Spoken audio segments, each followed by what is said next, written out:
Bismillahirrahmanirrahim. Alhamdulillah. Alhamdulillahi wassalatu wassalamu ala rasulillahi wa ala alihi wa sahbihi wasallam. Qala Allahu azza wa jal fil Qur'anil Karim, ya ayyuhalladzina amanu taqullaha haqqa tuqatih wa la tamutunna illa wa antum muslimun. Fa inna asdaqal hadits kitabullah wa khairal huda huda nabiyyina Muhammadin sallallahu alaihi wasallam wa syarrul umuri muhdatsatuha fa inna kulla muhdatsatin bid'ah wa kulla bid'atin dhalalah wa kulla dhalalatin finnar. Ma'asyiral muslimin, jamaah salat subuh rahimakumullah, teristimewa para santri yang berbahagia rahimakumullah.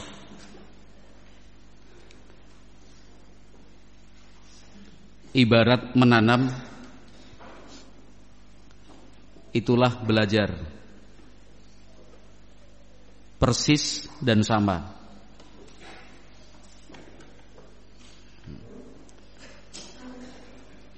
Supaya berbuah, bahkan berbuahnya terus-menerus tidak berhenti, maka banyak hal yang harus dilakukan. Mencari lahan yang subur, memilih benih yang berkualitas,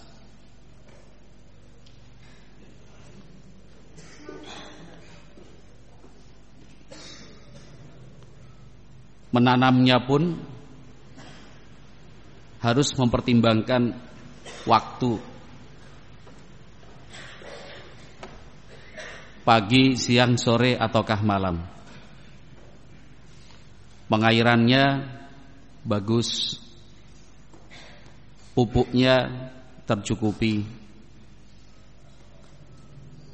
perawatannya terjadwal rapi, perhatian dan kasih sayang pada apa yang ditanam itu juga berpengaruh dan menentukan. Belum lagi antisipasi hama dan cara penanganannya jika ada.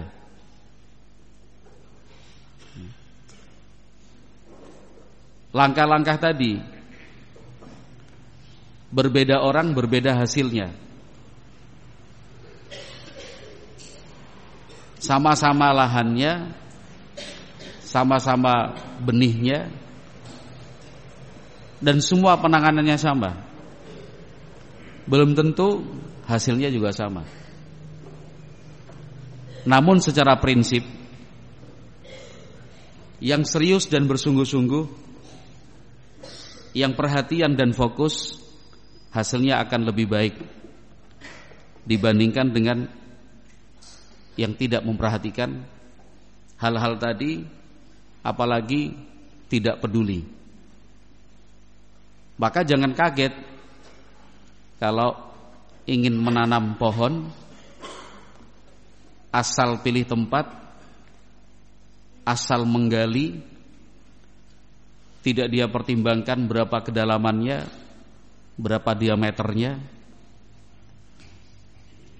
asal dia lepas dari polybagnya, asal dia letakkan di lubang yang sudah dibuat tadi, asal dia tutup dengan tanah terus ditinggal pergi. Ya jangan kaget kalau bertahun-tahun tidak bertambah tingginya. Bahkan dalam hitungan pekan atau bulan sudah mati. Ikhwati fillah rahimakumullah, belajar atau kita bilang thalabul ilmi sama persis. Belajar itu tidak sembarangan memilih tempat. Belajar itu tidak kemudian sesuka-suka hati mengambil guru. Harus selektif kepada siapa belajar, di mana belajar. Alhamdulillah kita didekatkan dan dikenalkan dengan tempat-tempat yang baik. Ma'had ahli sunnah. Kita pun dikenalkan dan didekatkan dengan guru-guru yang baik. Jazakallahu khairan. Para ustadz yang memberikan perhatian luar biasa. Pendidikan dan kurikulumnya istimewa. Dukungan dan support dari orang tua, terutama doa-doa mereka, seakan tidak pernah putus. Lingkungan yang baik, perhatian, dan hal-hal lainnya. Akan tetapi pada kesempatan kali ini, izinkan saya untuk sekedar berbagi bahwa dalam pertumbuhan thalabul ilmi itu ada banyak penyakit yang mungkin terjadi dan dialami. Sebelum penyakit itu muncul, maka harus diantisipasi.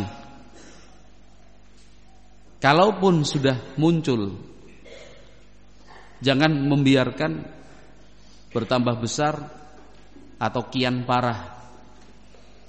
Segera diobati, karena bila tidak, penyakit itu akan menghancurkan dan membinasakan, dan penyakit itu akan membuat seseorang terhenti dari thalabul ilmi, atau sekalipun melanjutkan thalabul ilmi, berkahnya tidak terasa, manfaatnya sangat kurang atau bahkan nihil. Wal iyadzu billah. Ikhwati fillah ma'asyiral muslimin rahimakumullah, teristimewa para santri yang berbahagia. Ada dua penyakit yang harus diwaspadai dan diantisipasi dalam thalabul ilmi. Kedua jenis penyakit ini saling bertentangan. Satu, sombong. Dua, kecil hati dan pesimis. Ini dua penyakit yang saling bertentangan, tapi sama-sama parah. Maka harus dicari titik yang benar. Sombong jangan, kecil hati atau pesimis tidak. Jangan terlalu tinggi, melebihi batas, tapi jangan merasa rendah, seolah-olah tidak berarti dan tidak bermanfaat lagi. Kedua penyakit ini dapat diantisipasi biiznillah, sekalipun ada, sangat mungkin untuk disembuhkan dengan satu pemikiran yang baik, sebuah pemahaman dan kesadaran bahwa yang memberikan ilmu adalah Allah Subhanahu wa ta'ala. Cukup itu.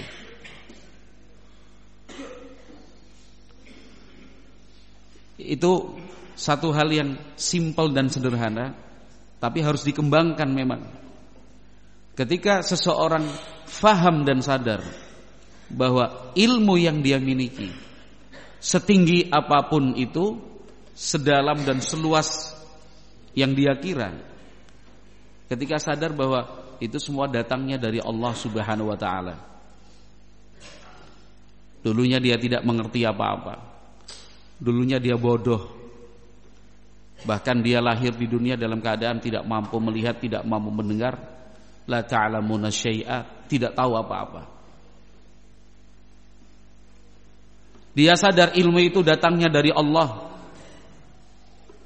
Mana berani untuk sombong, mana berani untuk takabur. Mau sombong, mau takabur, apa yang disombongkan dan apa sebab takaburnya, tanpa alasan. Karena apa yang dia punya bukan berasal darinya. Ilmu yang dia punya itu pemberian dan karunia dari Allah Subhanahu wa ta'ala. Sebaliknya, ketika ada di antara kita dalam proses belajarnya merasa kecil hati dan pesimis, jebule nyong bodoh, ternyata saya tidak bisa apa-apa, saya ketinggalan jauh dari teman-temannya, ora bisa ngoyak lah, terus nek carane ngene ya wis mandek bae, percuma, wis padha 20 juz, sing wis arep hafiz yang lagi 5, umurnya pada, kelasnya pada, uslah berhenti sampai di sini. Apalagi setan masuk, wis berhenti aja, tapi berhentinya baik-baik. Ini di kamuflase seperti itu, aja kabur, aja melayu.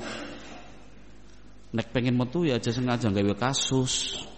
Kan ada itu yang menyengaja bikin kasus supaya dikeluarkan. Ada yang memang rencana kabur, lari.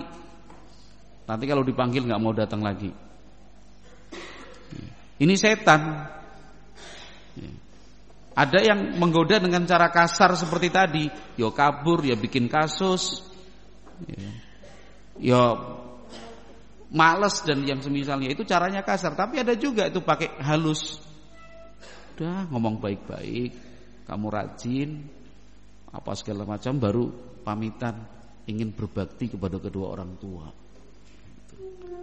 Setan juga itu sama. Karena setan itu kan menggelincirkan dan menjerumuskan hamba itu dengan banyak pilihan cara. Kalau nggak bisa pakai cara yang kasar, pakai cara yang halus. Kalau nggak bisa disesatkan dengan kejahatan dan maksiat, dibukalah pintu-pintu kebaikan itu sekian banyak, tapi untuk dijerumuskan dalam salah satu pintu kejahatan. Udah ngomong baik-baik. Afwan Ustaz, mohon maaf. Nggak bikin kasus dia, nggak bikin masalah dia.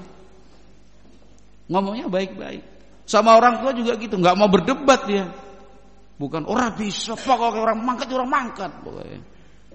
Lari tempat simbahnya, lari ke tempat temannya. Enggak seperti itu, pokoknya ngomong baik-baik pokoknya. Aduh Bi, saya kasihan lihat Abi. Wah, sudahlah biar saya ikut kerja bantu Abi demi kebaikan adik-adik saya. Udah. Ingat itu setan juga itu sama. Bisikan-bisikan seperti itu yang ingin menjauhkan dan memisahkan kita dari talabul ilmi. Jangan berkecil hati, jangan pesimis. Kenapa? Karena ilmu itu karunia dari Allah Subhanahu wa taala. Minta saja kepada yang memilikinya. Minta saja kepada yang memberikannya. Kenapa? Yakin bahwa ilmu itu adalah karunia dari Allah Subhanahu wa taala. Ikhwati fillah rahimakumullah, teristimewa para santri, barakallahu fiikum. Rasulullah sallallahu alaihi wasallam sebelum Islam datang, itu beliau sudah merasa resah dan gelisah dengan kondisi dan keadaan masyarakat jahiliyah waktu itu. Kemaksiatannya,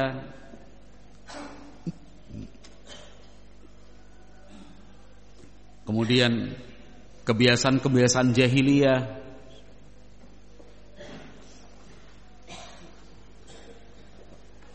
apalagi kesyirikan-kesyirikan yang terjadi dan mereka lakukan.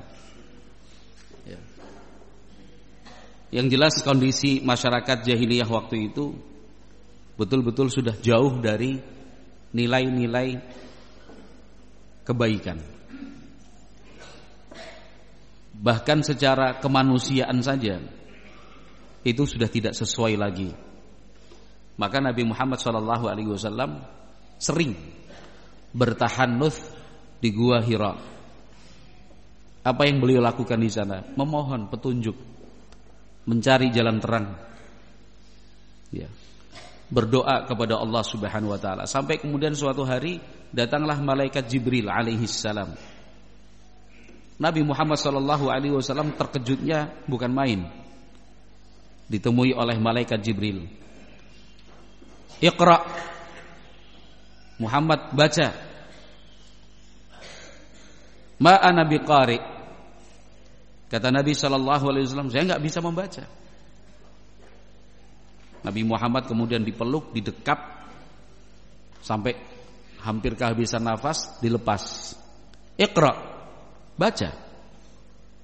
Ma ana biqari, tidak bisa saya membaca. Peluk lagi, dekap lagi, hampir kehabisan nafas, dilepas. Sampai 3 kali hal itu terulang.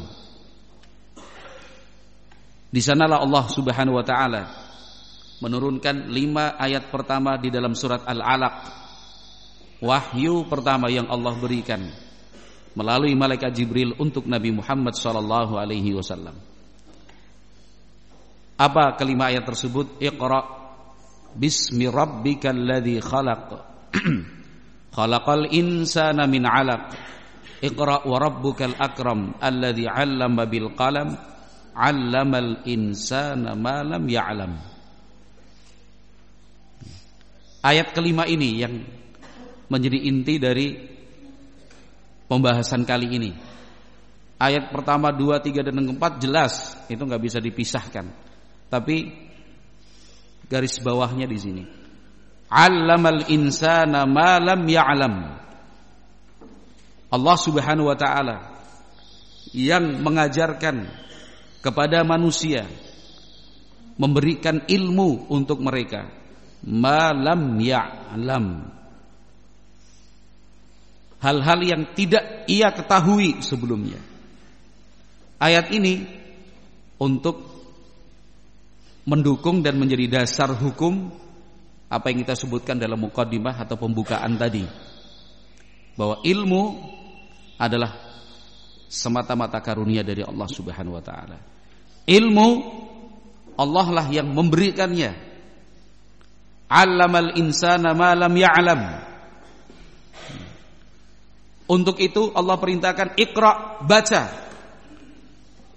Siapa yang ingin ilmu, siapa yang mau pintar, langkahnya adalah Iqra, baca. Kalau enggak mau baca mana bisa? Kalau malas membaca, dari mana dia tahu agama? Kalau mudah jenuh, gampang bosan membaca, baru berapa halaman sudah pedih matanya, sudah mengantuk dia, susah untuk berkembang.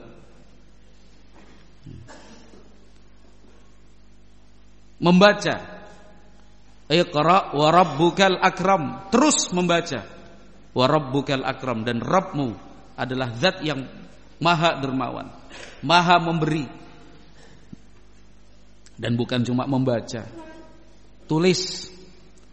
Alladzi 'allama bil qalam. Udah, yang namanya belajar itu antara baca, tulis, baca, tulis, baca, tulis. Jadi siapapun dari kita yang merasa kesulitan dalam belajar, obatnya 2. Senang membaca, sering menulis. Bisa dipastikan seseorang yang mengalami kelambatan di dalam belajar, apapun bentuk kelambatan itu kalau mau dicari, ketemunya nanti satu dari 2 hal ini atau bahkan dua-duanya. Malas membaca, malas nulis.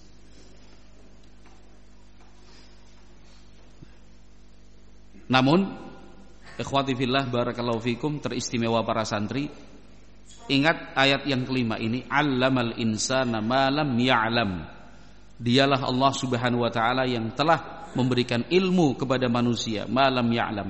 Sehingga semua bentuk ilmu, apapun pengetahuan dan wawasan, baik agama yaitu tentang akhirat, termasuk juga urusan dunia yang ada dan dimiliki oleh umat Islam maupun yang dikembangkan oleh orang-orang kafir, semuanya itu dari Allah Subhanahu wa taala. Maka untuk penyakit jenis yang pertama, sombong, merasa dia lebih tinggi, lebih baik daripada yang lain, merasa paling unggul dibandingkan teman-temannya, yang merasa sudah ngerti banyak hal bahkan segala sesuatu,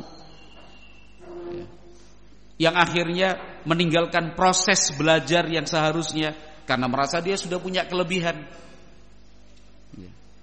Contoh yang saya katakan, meninggalkan proses yang seharusnya dia lakukan. Malam ujian, besok ujian. Proses yang harus dilakukan kan malamnya belajar. Tapi karena ada sombong dalam hatinya, dia sengaja, bahkan dia tunjukkan kepada teman-teman. Selesai makan malam dia ambil selimut tidur. Apalagi terucap kata-kata yang menunjukkan itulah isi hatinya. Selamat belajar semuanya, dinikmati malamnya, saya tidur, besok tetap saya nomor 1. Nggak boleh kan seperti itu. Sepintar apapun dia, jangan tinggalkan proses belajar yang seharusnya dia lakukan. Saatnya belajar, membersamai yang lain. Jangan mentang-mentang karena ingatannya kuat dia tidak mencatat, itu juga salah. Nggak usah nyatat lah, dengarkan kayak gini aja selesai. Itu sombong namanya. Ikhwati fillah, teristimewa para santri rahimakumullah. Bukannya ingin membanding-bandingkan, bukan, tapi kita harus belajar dan mengambil teladan dari para nabi, para rasul alaihi wassalatu wassalam. Kali ini sebagai pengingat adalah Nabi Dawud dan Nabi Sulaiman alaihi wassalam. Siapa yang tidak tahu keilmuan Nabi Dawud dan keilmuan Nabi Sulaiman? Wa 'allamnahu san'ata labusin lakum lituhsinakum min ba'sikum.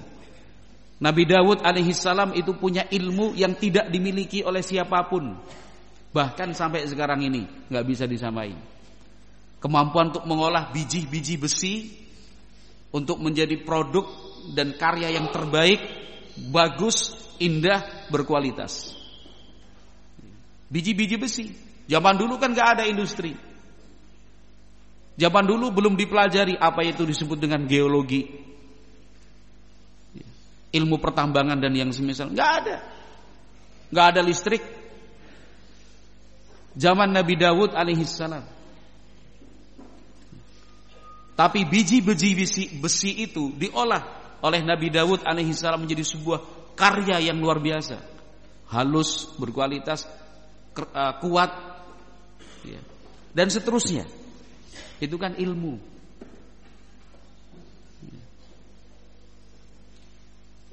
Nabi Sulaiman alaihissalam, banyak ilmu yang Allah berikan untuk beliau.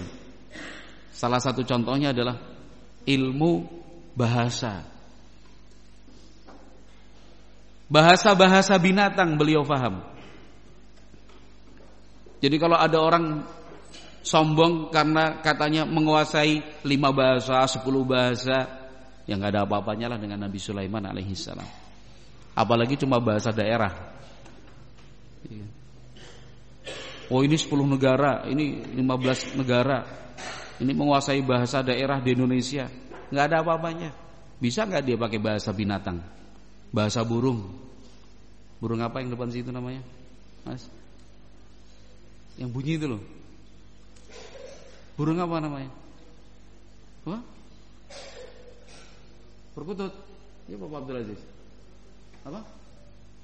Burung apa yang depan situ? Perkutut.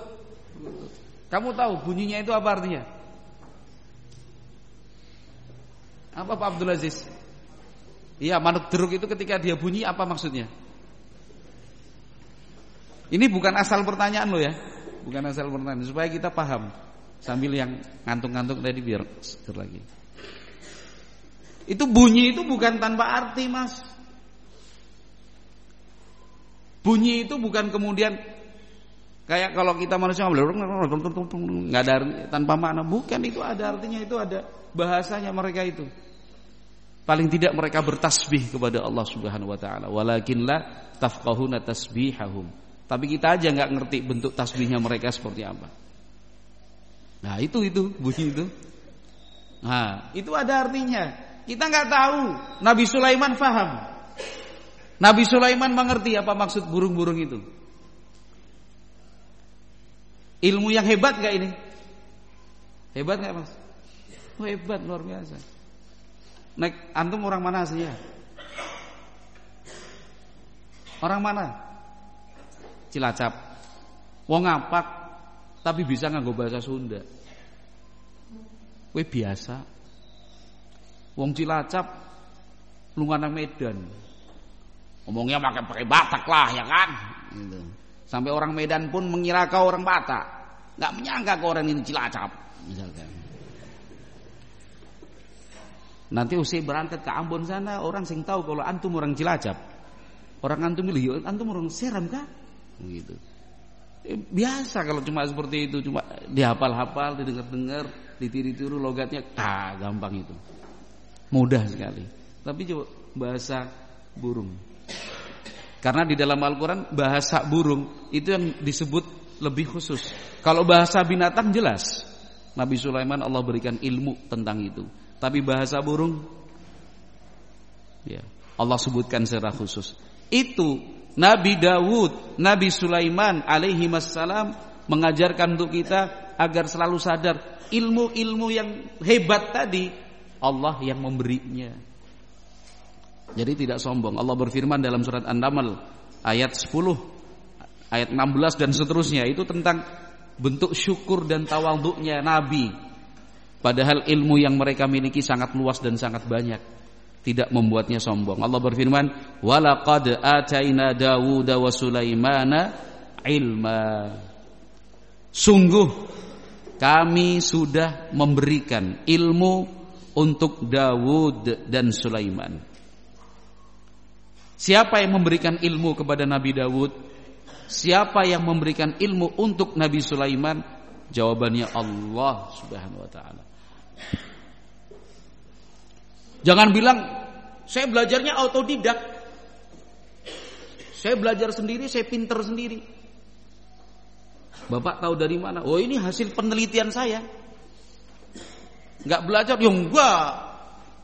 Sekolah enggak. Kuliah enggak. Kok bisa? Lah itulah saya. Saya pokoknya tidak pantang menyerah. Saya terus belajar. Saya berkali-kali gagal. Saya tidak mau menyerah. Saya. Aku. Ana. Sombong orang seperti ini. Nabi Dawud dan Nabi Sulaiman mengatakan, wa qala alhamdulillahilladzi faddalana ala katsirin min ibadihil mu'minin. Nabi Dawud dan Sulaiman berdoa juga untuk mengingatkan kita, alhamdulillah. Coba yang disebut pertama adalah alhamdulillah. Alladzi, dialah Allah zat yang faddalana, memberikan kelebihan ilmu untuk kami, ala katsirin min ibadihil mu'minin, dibandingkan dengan banyak hamba-hambanya yang beriman. Ya kan? Jadi kalau hafalannya bagus, bahasa Arabnya fasih, bacaan Al-Quran dan tajwidnya istimewa, penguasaan sirah dan sejarahnya luar biasa, ya kan? Hitung-hitungan matematika dengan merem begini, set, udah bisa, ya kan? pinter nulis, pembaca intonasinya bagus, ya, ngerti tentang ilmu ekonomi, ilmu tentang bangunan dan konstruksi, ilmu apapun itulah, mau ilmu dunia, ilmu akhirat, apalagi yang ilmu akhirat, maka ini termasuk doa untuk mengingatkan. Alhamdulillahilladzi faddalana ala katsirin min ibadihil mu'minin. Jadi kamu dipuji-puji, kamu disanjung-sanjung, bagus sekali antum ya, pintar sekali ya, bacaannya itu menyentuh di hati. Tunduk, katakan alhamdulillahilladzi faddalana ala katsirin min ibadihil mu'minin. Wa waritha Sulaimanu Dawuda wa qala ya ayyuhan nas ullimna mantiqat tayri wa utina min kulli syai'in inna hadza lahuwal fadlul mubin. Nabi Sulaiman mewarisi Daud. Nabi Sulaiman mengingatkan, ya ayuhan nas, wahai segenap manusia, ulimna mantiqat tayri, kami sudah diberi ilmu bahasa burung. Disebut secara khusus bahasa burung. Jadi kalau yang punya burung atau yang mendengar suara burung begitu, ingat aja Nabi Sulaiman. Supaya apa? Jangan sombong. Mau sombong yang ora paham apa sih yang dimaksud manuk. Jadi misalkan, hafalanku udah selesai 30 juz, mungkin lagi dengar suara burung, wah bodoh ternyata ini, nggak bisa apa-apa. Kenapa? Nggak paham maksudnya burung ini apa. Udah selesai berbagai macam kitab, Ushulul Tsalatsa, Al-Ushulus Sittah, Kasyfus Syubhat, Kitabut Tauhid, macam-macam kitab terus nilainya bagus semua. Mau sombong dengar suara burung? Mau sombong gimana? Burung itu ngomong apa saya enggak tahu. Wa ulimna mantiqat tayri, kami diberi ilmu bahasa burung. Bahkan wa utina min kulli syai'in, dan kami sudah diberi banyak hal. Apa kata Nabi Sulaiman? Inna hadza lahuwal fadlul mubin. Sesungguhnya ini semua adalah karunia dari Allah yang sangat nyata. Bukan sombong, tapi ingat ini dari Allah Subhanahu wa taala. Dan kisah Nabi Sulaiman yang seterusnya itu juga demikian. Ketika Nabi Sulaiman, ini ayat-ayat setelahnya ya. Ketika Nabi Sulaiman melewati lembah, di situ banyak semut. Ya kan? Kemudian beliau mendengar ucapan semut yang meminta bangsa semut untuk berlindung di dalam lubang-lubang mereka, jangan sampai diinjak oleh Sulaiman dan bala tentaranya. Apa Nabi Sulaiman sombong? Enggak.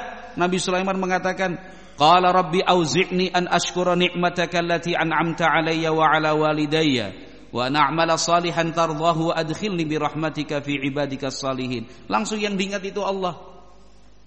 Nabi Sulaiman mengatakan, ya Allah, wahai Rabbku, curahkanlah untukku kemampuan dan kekuatan untuk selalu bisa bersyukur kepadamu, mensyukuri nikmat-nikmatmu yang telah engkau curahkan untukku dan untuk kedua orang tuaku. Karena pintarmu itu tidak bisa lepas dari peran orang tuamu. Jadi seorang anak gak boleh bilang, abi itu bodoh. Gak boleh. Abimu baca Al-Quran sepotong-sepotong, abimu, umikmu membaca Al-Quran tidak lancar, kamu hafidh, kamu 3, 5, 7 qiraah dikuasai, belum ada apa-apanya kamu dengan abi dan umimu. Karena kepintaranmu itu ya berasal dari abi dan umimu sebagai sebab juga. Abimu bahasa Arab gak bisa, antara anta dan anti gak bisa membedakan, tapi kamu ngomong lancar fasih pakai bahasa Arab dengan logat Hijaz atau Yaman, itu gak ada apa-apanya dengan orang tuamu yang kamu anggap gak bisa bahasa Arab. Karena ilmu itu ya juga datangnya dari bapak ibumu, dari abi umimu sebagai sebab. Maka Nabi Sulaiman selalu ingat allati an'amta 'alayya wa 'ala walidayya, dan kedua orang tuaku. Wa ana a'mala salihan tardahu. Ilmu itu harus diamalkan, bukan untuk dibangga-banggakan. Ilmu itu bukan cuma dengan menempelkan piagam-piagam, ijazah-ijazah di dinding. Wah, saya pernah menguasai gini, saya pernah ikut pelatihan ini, ya kan? Saya sudah diakui, ini sertifikat saya. Kalau saya sudah ikut sertifikasi dan segala macam, ya amalannya mana? Maka Nabi Sulaiman berdoa supaya dimudahkan untuk beramal saleh. Wa na'mala salihan tardahu wa adkhilni bi rahmatika fi ibadikas salihin. Demikian juga Nabi Sulaiman ketika melihat secara langsung singgasana Ratu Saba benar-benar ada di hadapan beliau alaihi salam.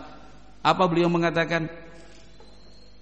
Qala hadza min fadli rabbi liyabluwani aashkuru am akfur wa man syakara fa innama yashkuru li nafsihi wa man kafara fa inna rabbi ghaniyyun karim. Yang diingat Allah, kata Nabi Sulaiman, ini semua keutamaan yang Allah berikan untukku sebagai ujian, bersyukur ataukah kufur saya kepada Allah Subhanahu wa taala, dan seterusnya. Jadi itu yang pertama.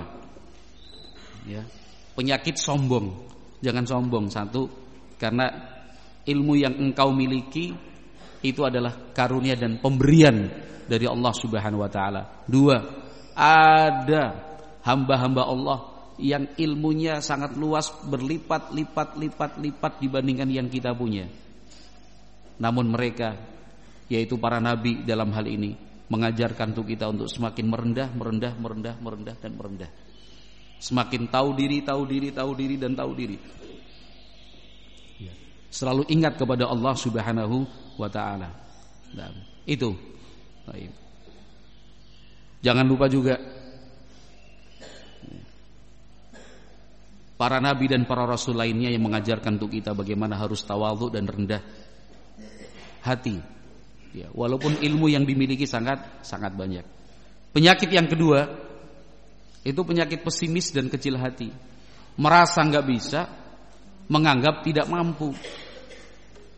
Ya.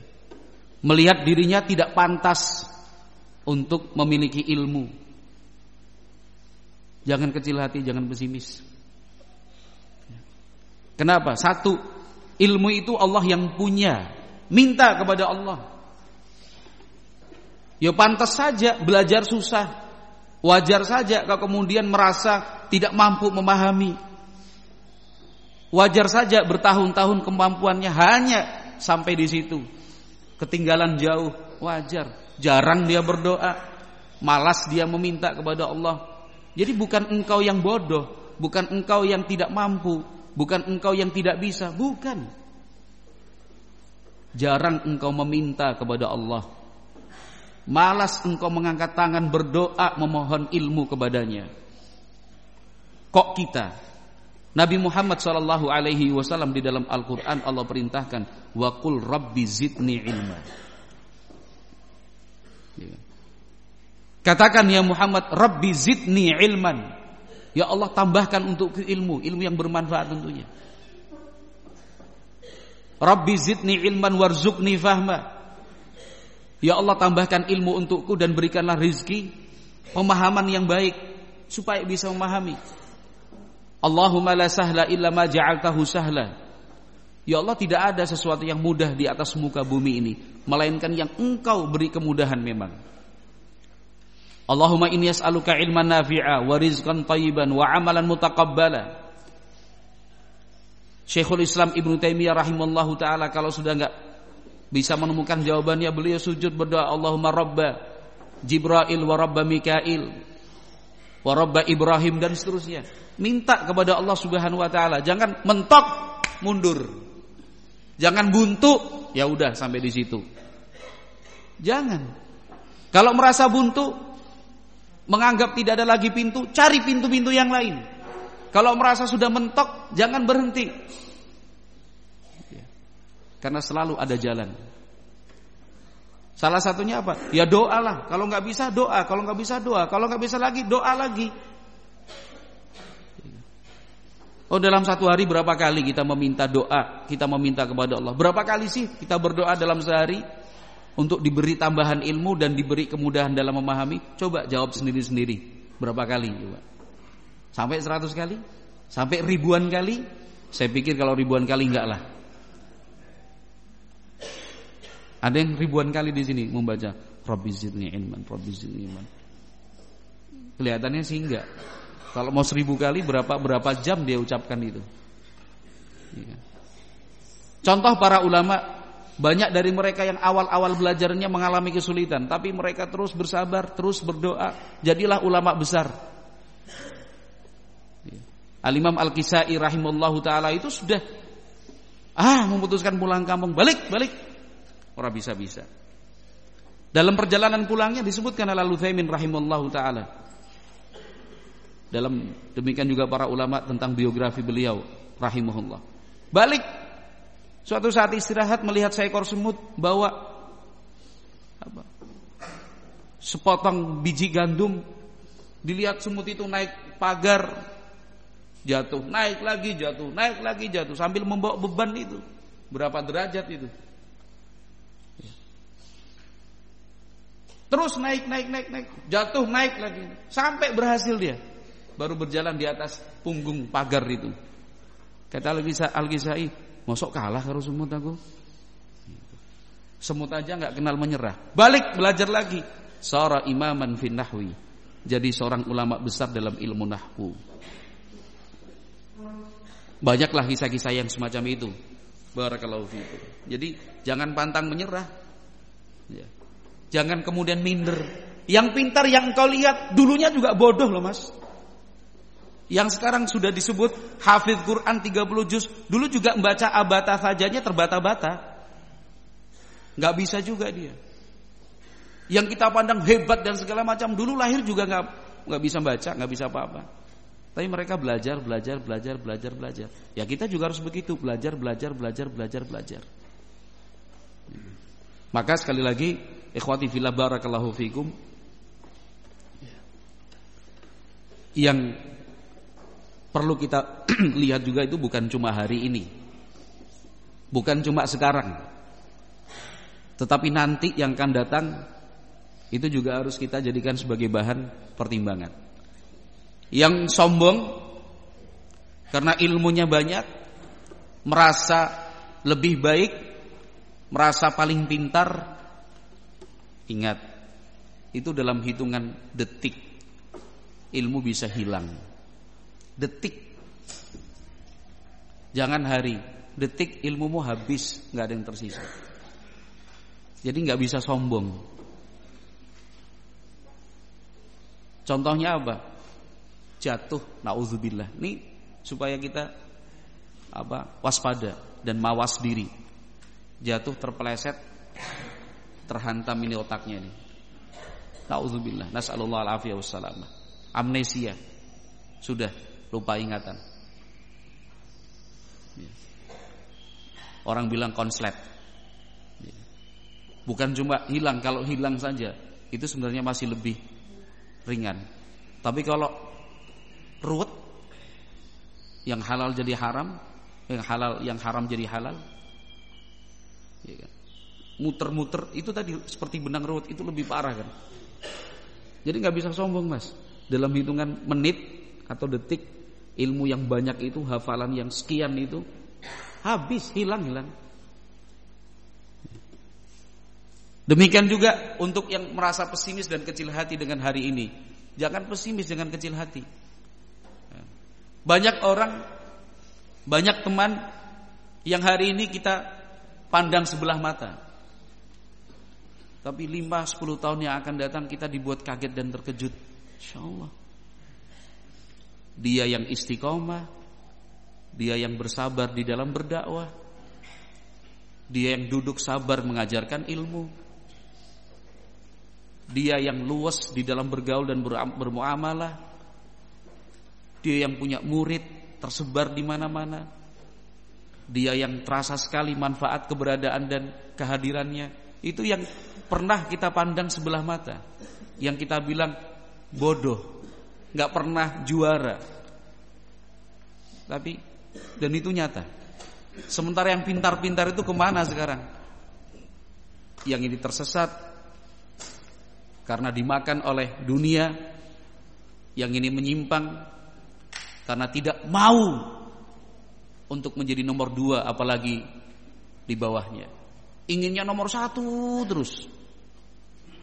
Maunya ucapannya yang diikuti, ucapan orang tidak dihargai. Pokoknya saya, semuanya harus ikut dengan saya.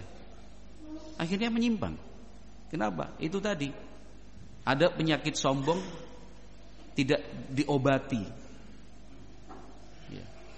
Yang dulunya katanya pinter dan segala macam, akhirnya menyepelekan murojaah, akhirnya malas untuk menambah, ujung-ujungnya loh kok jadi orang awam sekarang. Dicabut ilmunya oleh Allah Subhanahu wa taala. Dan macam-macam lah. Tapi itu lihat kenyataan dan itu sejarah sudah mencatat. Walhamdulillah tinggal kita baca saja. Maka sekali lagi dalam thalabul ilmi itu ibarat kita menanam ya. Pohon itu ya ada hama-hamanya itu juga yang bisa buat kering dan tidak berbuah segala macam. Dalam thalabul ilmi pun demikian, ada banyak penyakit. Dua yang kita singgung kali ini, penyakit sombong dan penyakit kecil hati, pesimis, merasa tidak mampu, merasa tidak bisa dan seterusnya. Wallahu a'lam bishawab. Mudah-mudahan kita semua diberi taufik dan hidayah oleh Allah Subhanahu wa taala, bisa menghilangkan penyakit-penyakit semacam tadi dalam thalabul ilmi ya. Sehingga ilmu yang kita pelajari adalah ilmu yang benar-benar bermanfaat. Aku qauli hadza, subhanakallahumma wa bihamdika, asyhadu an la ilaha illa anta, astaghfiruka wa atubu ilaik. Assalamualaikum warahmatullahi wabarakatuh.